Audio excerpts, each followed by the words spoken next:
Let's widen this conversation. We're joined by Wole Ojewale, the Regional Organized Crime Observatory Coordinator for Central Africa at the Institute for Security Studies. He joins us from Dakar. Thank you very much, Wole, for joining us. Now, with the current stalemate between Guinea and ECOWAS, what are the other options on the table for ECOWAS? Well, thank you so much. The option for the ECOWAS is very, very clear. And it is to explore every possibility that they can to ensure that democratic transition is embarked upon immediately. And I think the first thing which the president of Nigeria has actually spoken about is the fact that there might be the need to activate the Article 45 protocol of ECOWAS on democratic governance. And that implies that not recognizing the election that brought Conde in with the legitimacy crisis that trade it, and conduct and support the democratic institution within the country, working with AU, UN, to ensure that there is prompt election that takes place in the country. And the starting point is probably to put up a transition government in place that is going to spearhead that within the next 6 months. That is the option.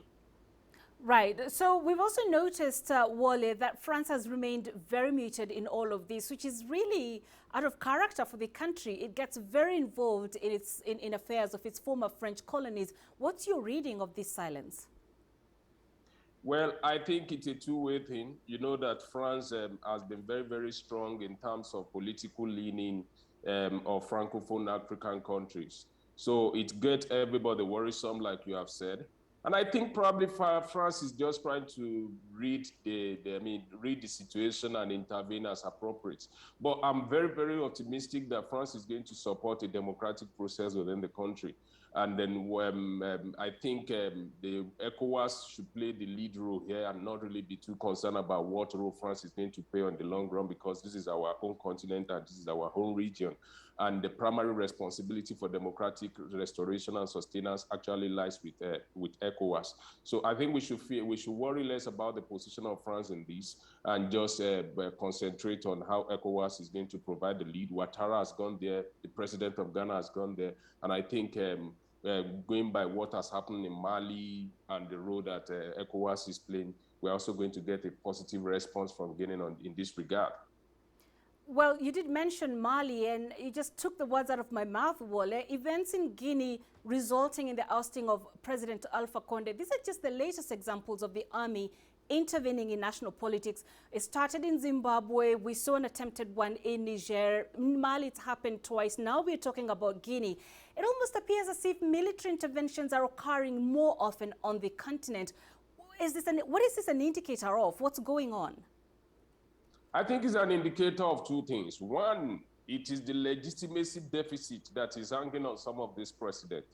For instance, in the case of Guinea, the president actually subverted the constitutional process by vying for the position of the president for the third time. And that was not well received by the people, the Guineans.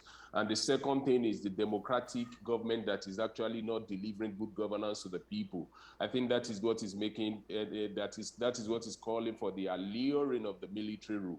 But by historical experience and antecedents, I think those are the forefront of that you saw jubilating on the street. Probably they are children of recent history who didn't know what military rule looked like in some of this country. So I think it's a mix of historical knowledge and then the poor democratic governance and legitimacy deficit that is actually affecting some of this country and is making military rule to look appealing to some of them.